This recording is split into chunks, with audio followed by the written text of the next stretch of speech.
de apenas passagem de pessoas para o garimpo de Monte do Carmo, aquele porto ali onde atuava Félix Camua, hoje virou uma cidade, Porto Nacional, que completa neste domingo 164 anos de emancipação e 280 anos de fundação. É uma cidade histórica, berço cultural do Estado e um dos suportes para a luta de criação do Estado do Tocantins.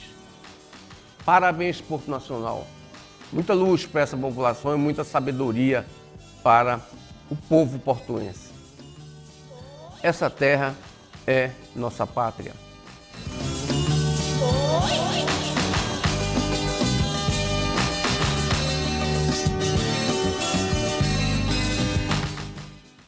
Bom dia, tudo bem com você? Nesse domingo em que Porto Nacional completa e comemora 164 anos de emancipação política, nós trouxemos aqui para você um filho ilustre da cidade. É o coronel aviador aposentado Ricardo Inácio de Macedo, uma pessoa que eu convivi e conheço desde criança e que virou um fenômeno aí na aviação brasileira e que lançou essa semana uma obra, um livro denominado Sem Caixa Preta, Memórias da Aviação do Tocantins e Vale do Araguaia. É bem a propósito, porque Porto foi considerado em certa época uma cidade que tinha mais aviadores. E o Ricardo Macedo é um desses aviadores que foram nessa vibe, como se diz atualmente, e terminou aposentando na FAB depois de ter uma carreira considerada honrada e histórica ali na aviação brasileira. Bom dia, Ricardo. Tudo bem com você? Bom dia, Luiz Armando. É um prazer estar aqui com você para a gente conversar aí um pouco aí sobre nossa vida de aviador. Você e Porto Nacional recebeu nessa semana de aniversário a Esquadrilha da Fumaça, né? Você já esteve envolvido nisso, né, Ricardo? Isso, eu fui instrutor na Academia da Força Aérea, já como tenente, capitão, por 6 anos. E nesse período de 6 anos tive muito contato, muito convívio com a Esquadrilha da Fumaça, fazendo alguns voos de treinamento com o pessoal da esquadrilha.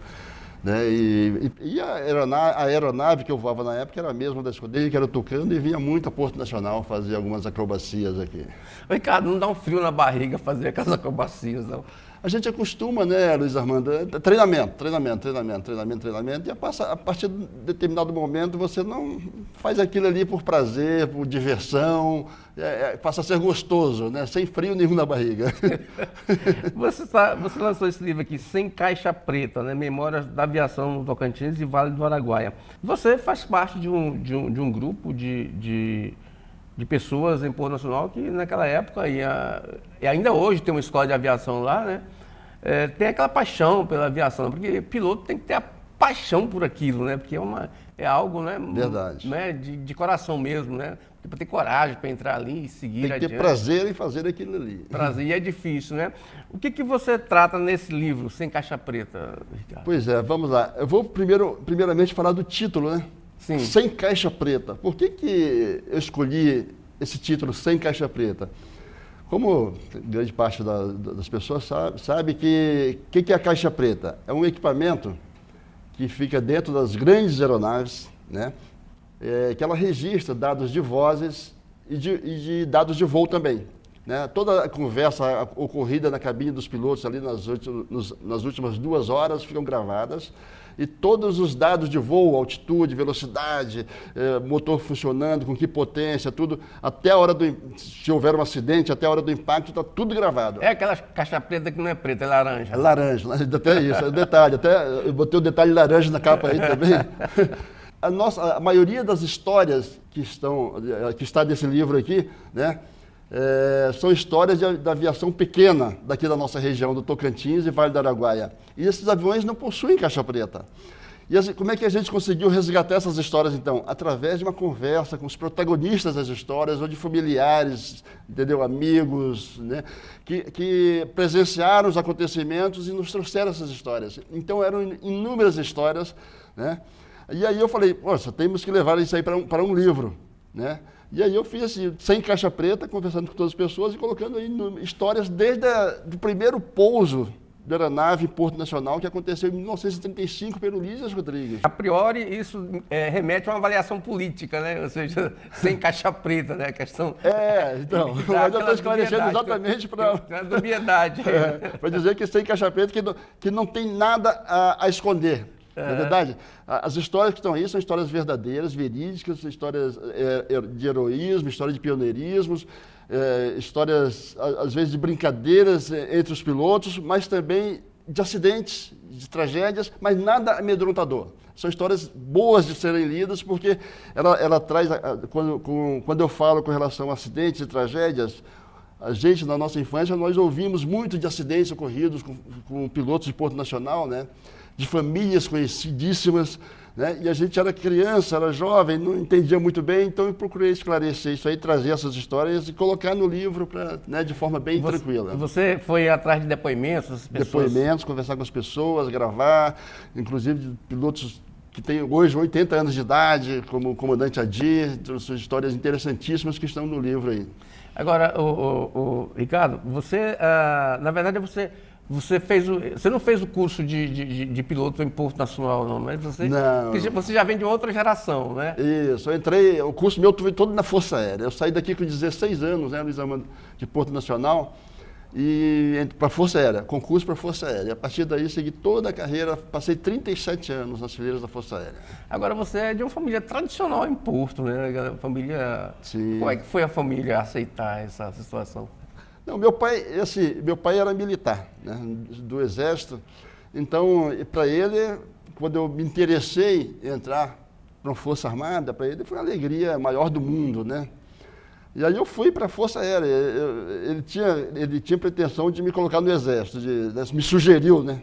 Não me colocar, me sugeriu, mas eu preferi ir para a Força Aérea. Entrei na Força Aérea, Escola de Cadete, e comecei depois a fazer curso de piloto. Nesse momento do curso de piloto, minha mãe é que ficava nervosa, né? As histórias que a gente que ouvia sobre aviação, era grande parte acidentes aéreos, era uma preocupação danada. Mas foi aceitando tranquilamente, entendeu? E eu... Agora, desse livro aqui, o que você poderia dar um spoiler aí? Você poderia dizer assim, poderia antecipar para a gente uma história curiosa aí que você... a questão do Lísias, por exemplo. Sim, do Lísias Rodrigues. Eu procuro contar desde o início, ali, em 1931, né, porque era uma época em que o país vivia assim, aquela intenção de um crescimento para a Amazônia. Né? Ocupar a Amazônia. Ocupar a Amazônia. Então, o governo federal pegou e designou o Major Lísias Rodrigues, que era um historiador na época. Ele não era só aviador, mas um historiador interessado na questão da Amazônia, principalmente do Tocantins, do Rio Tocantins. Ele tinha o Rio Tocantins como um mote na sua vida assim, muito importante. E aí ele foi designado para fazer uma expedição terrestre para, no futuro, traçar uma rota aérea.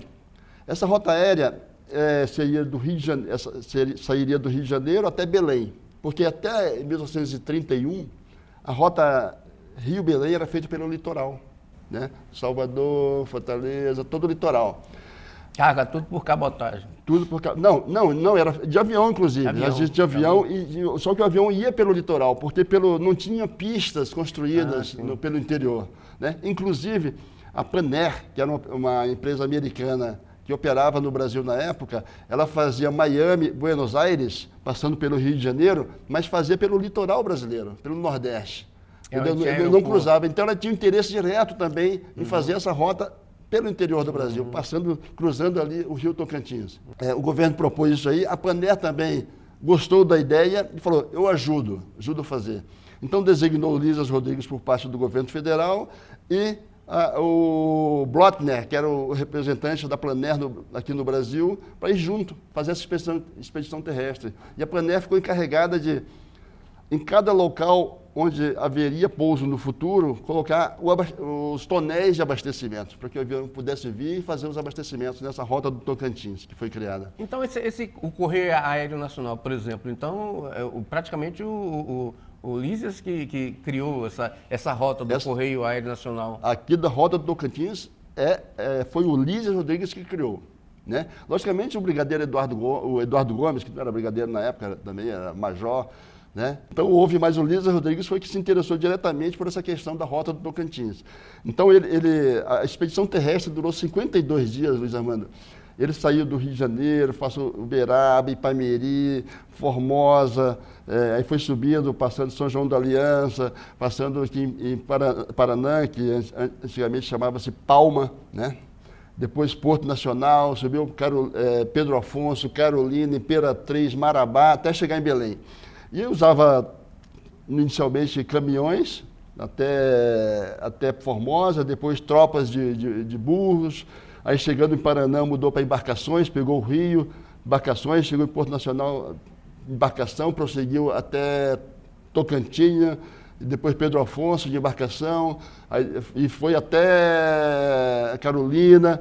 Então, depois mudava a maneira do deslocamento, o meio de deslocamento foram mudando até chegar a Belém. O Lísias fez basicamente o que o Dr. Chiquinho fez com os caminhões, assim. Só que o Dr. Chiquinho veio só até aqui, né? Isso.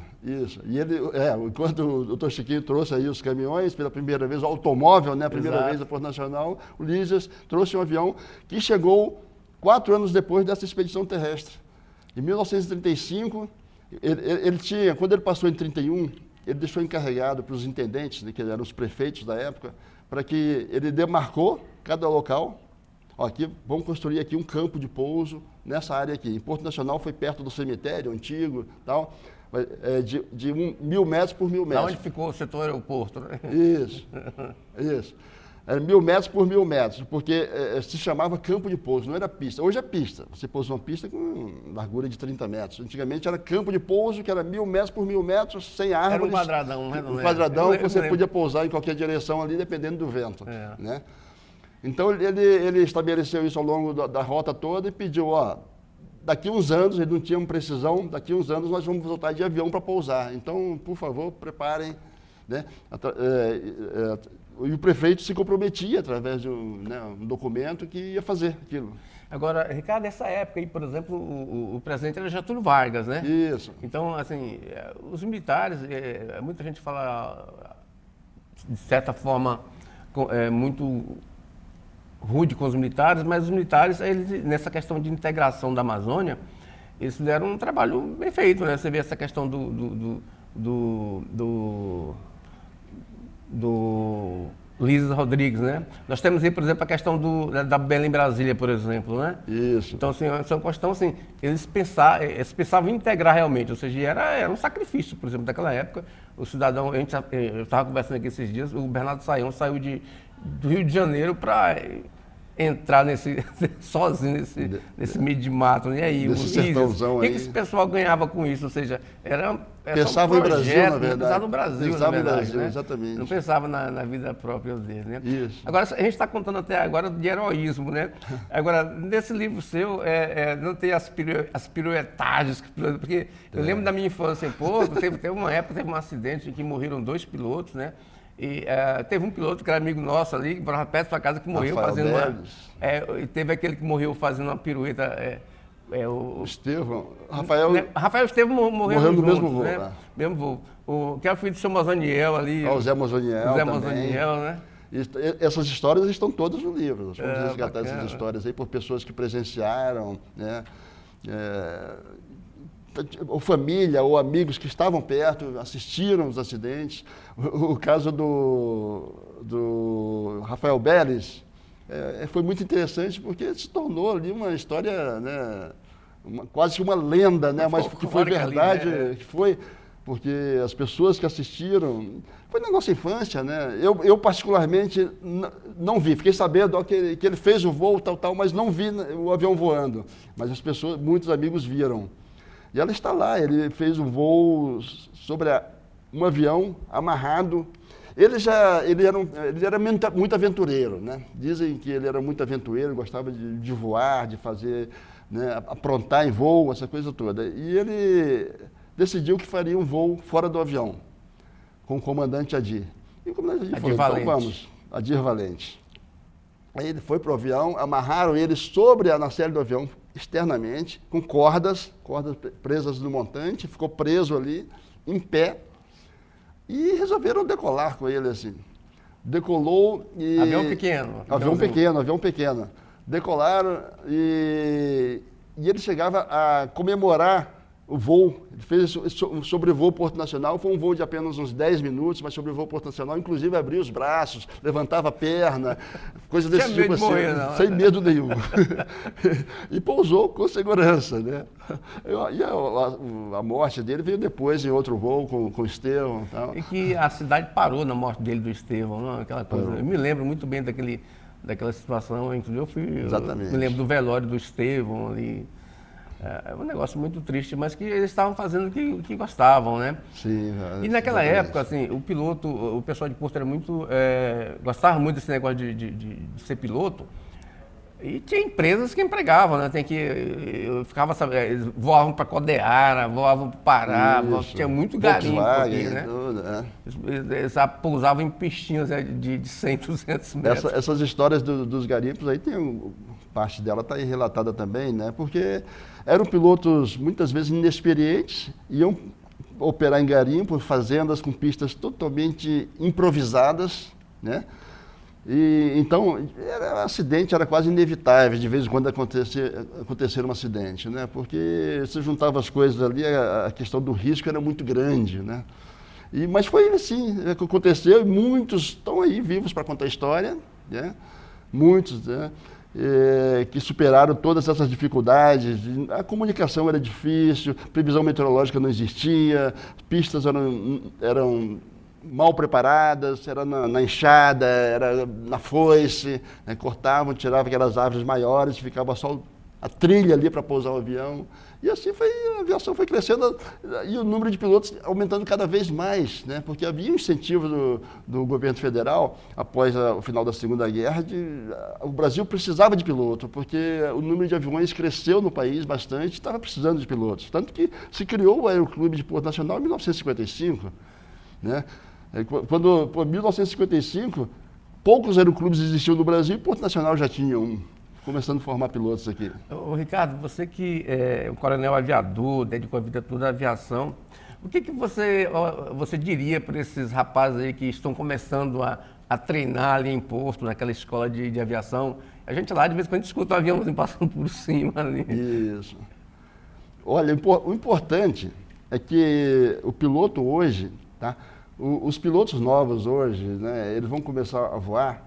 Não esqueçam de estudar bastante, logicamente. Estudar sempre durante toda a carreira, porque a evolução é muito rápida hoje em dia.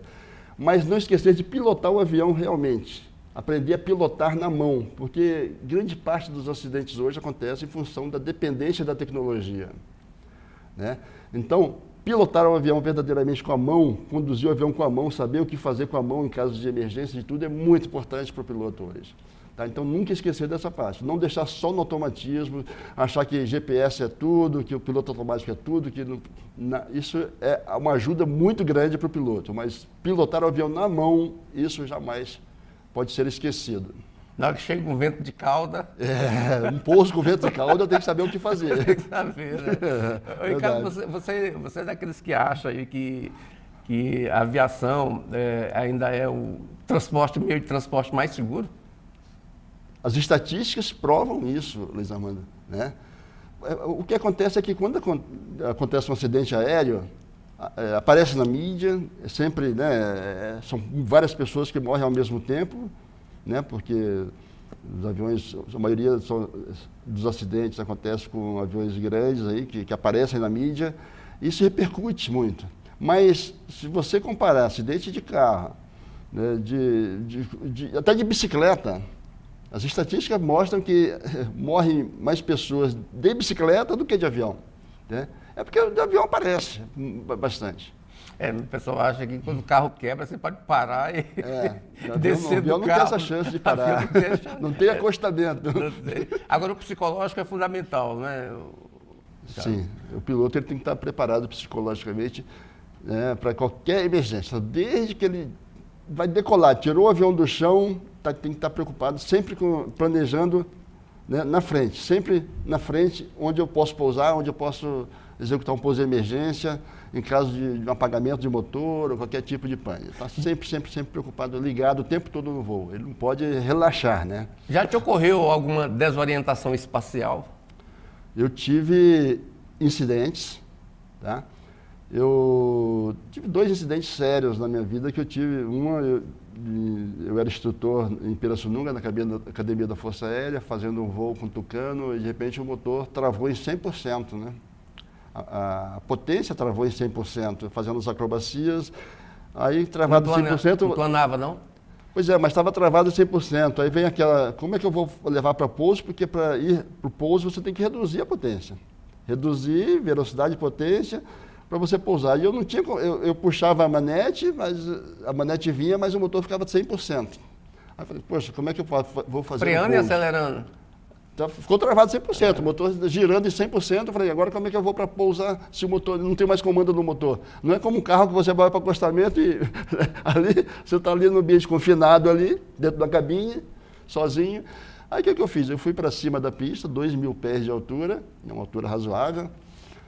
E lá eu tenho o sistema de que eu apago o motor por corte de combustível, uma válvula de corte de combustível, aí apaga. Aí eu fui, nisso aí eu avisei, logicamente, para o controle lá embaixo, para a torre de controle, que eu ia fazer um pouso de emergência, eles colocaram ambulância, bombeiro do lado da pista, e eu apaguei, desliguei o motor pela válvula de corte e a hélice para na sua frente. Aí, agora é real. Agora é real. Mas o Tucano, os aviões de caça da Força Aérea, o Tucano, tudo, você tem o assento ejetável, que é um recurso que você pode usar em último caso. Não deu, ejeta. Então eu me preparei para uma ejeção também. Mas felizmente eu consegui fazer o pouso, né? Circulei com o motor apagado, planando e fiz o pouso na pista lá. Quando se pilota nos aviões da esquadrilha, por exemplo, né? Você vira de cabeça para baixo, né? E ali, não sei, aí como é que vocês se orientam? Se orientam, sabe se estão de cabeça para baixo ou de cabeça para cima. É um negócio assim meio, né? Mas tem que ser muito treinamento. O piloto que faz o curso de acrobacia, ele acostuma fazer, né? A gente vê a terra girando, você está fazendo uma acrobacia para um público ali, você está vendo o público lá embaixo, é ali. Aí você começa a fazer as acrobacias e você está de olho o tempo todo, vendo o público onde está. Olha, sempre olhando para os lados, para cima, para ver, né? Porque para baixo você não vê nada, mas é aqui. Você, durante a acrobacia, você vê o público e acerta as saídas para sair em cima do público. Isso você acompanha na visão. Naquele acidente do ex-presidenciável Eduardo Campos, uma das explicações para o acidente, para a tragédia, foi desorientação espacial do piloto, né? Ou seja, o piloto achava que estava subindo. Estava vindo para pouso, né? E não estava, né? Isso acontece, isso ocorre muito. Acontece, muito. Com o tempo fechado, quando fecha o tempo, né? Você não tem visibilidade para você ter uma referência visual com o terreno, você passa a voar por instrumentos. Olha para dentro e acredita nos instrumentos, né?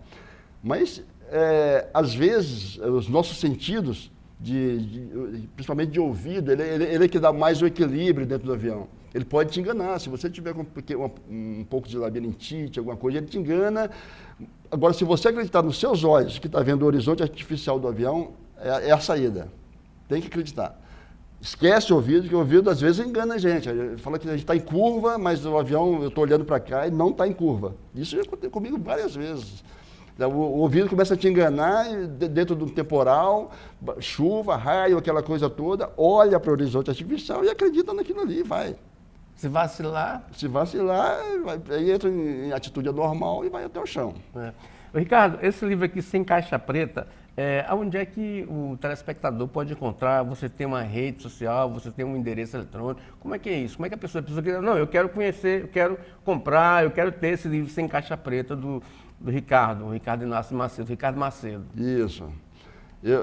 Nós começamos a vender semana passada, né, no lançamento foi dia 5 de julho, e eu não coloquei em livrarias para vender, em papelarias, livrarias, nada. Mas nós temos o meu Instagram, Coronel Ricardo Macedo, Coronel por extenso, né? Ricardo Macedo, que podemos fazer aí os contatos e tentar fazer chegar na mão dos interessados. É um livro interessante. No Instagram. No Instagram. É Ricardo Macedo. Coronel Ricardo Macedo. Coronel Ricardo Macedo, mesmo no Instagram. Se você quiser adquirir um pouco de conhecimento sobre a aviação, não só tocantinense, mas do país, essas histórias, o Coronel Ricardo, Coronel Aviador, né? Ricardo Inácio de Macedo, relatou aqui, ó. Você pode acessar, entrar em contato e adquirir esse livro. Ricardo, você teve uma época que você tentou se aproximar aí da política, né? E aí parou esse projeto?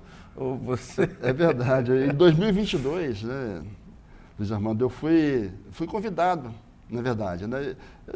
Eu tinha, assim, pretensão em fazer algo pelo meu estado, de alguma forma, né? Uma candidatura, de repente, deputado estadual, federal, uma coisa desse sentido.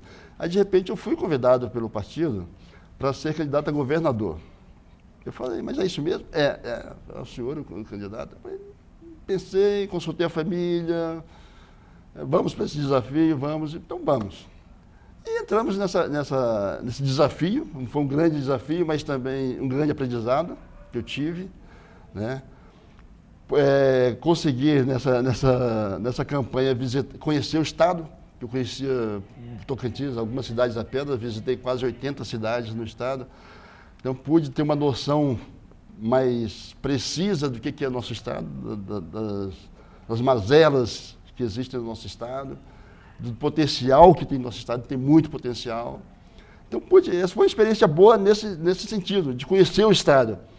E aí, infelizmente, não deu certo, porque nós não tínhamos condições, né? O partido era muito pequeno, o Partido da Mulher Brasileira era muito pequeno, entendeu? Não tinha condições de fazer uma campanha mais forte, né? A gente agradece muito a sua participação aqui, viu, Ricardo? E fique à vontade para falar com seus leitores, seus admiradores, né? Eu sei que você os tem. Isso. Eu gostaria, Luiz Armando, se você me dá um espaço aí para parabenizar todos os aviadores desse nosso estado, porque nós estamos completando 90 anos da Rota do Tocantins. Né? Quer dizer, o primeiro pouso aconteceu em Porto Nacional em 1935, pelo Lísias Rodrigues, né? No seu avião Vácuo CSO. Né? E a partir daí, a minha cidade, a cidade do Luiz Armando, Porto Nacional, teve uma vocação pela aviação que a tornou conhecida como berço tocantinense da aviação. Nunca se desprendeu da aviação desde lá, né? Criou-se o Aeroclube em 1955, e aí muitos pilotos formados, fechou o Aeroclube. Em 2001, nós reabrimos o Aeroclube. Na época que eu trabalhava no Departamento de Aviação Civil, pude dar um apoio para essa reabertura, reativação do Aeroclube, e continua a formação de pilotos. Então, nós temos, hoje, é a cidade tocantinense com o maior número de aviadores. É por isso que nós fazemos anualmente o encontro dos aviadores, como fizemos esse ano já o 8º encontro dos aviadores de Porto Nacional, inclusive com a presença da Esquadrilha da Fumaça, que veio comemorar conosco os 90 anos da Rota do Tocantins e do primeiro pouso em Porto Nacional, junto com o Encontro dos Aviadores. Foi uma festa muito boa e Tocantins está de parabéns por ter essa vocação para a aviação como um todo. Tudo começou lá com o Lísias Rodrigues. Bacana. Tá aí, você precisa conhecer esse livro e conhecer mais do Ricardo Macedo, que é Coisa Nossa, do estado do Tocantins. Coisa Nossa termina por aqui e volta no próximo domingo, nesse mesmo horário, aqui na TB Norte, SBT Tocantins. Parabéns, Porto Nacional. Uma boa semana a todos e até lá. A roda que eu fio nela, ô Goiânia, oi, ai, ai. É só eu que ponho a mão, ô Goiânia, oi, ai, ai. Ou então a minha amada, ô Goiânia, dona do meu coração, ô Goiânia. Agora vamos legal. A roda que eu fio nela, ô Goiânia, é só eu que ponho a mão, ô Goiânia. Ou então a minha amada, ô Goiânia, dona do meu coração, ô Goiânia. Senhora dona da casa, ô Goiânia, oi, ai, ai. Por que tá tão triste triste assim, ô Goiânia, ô.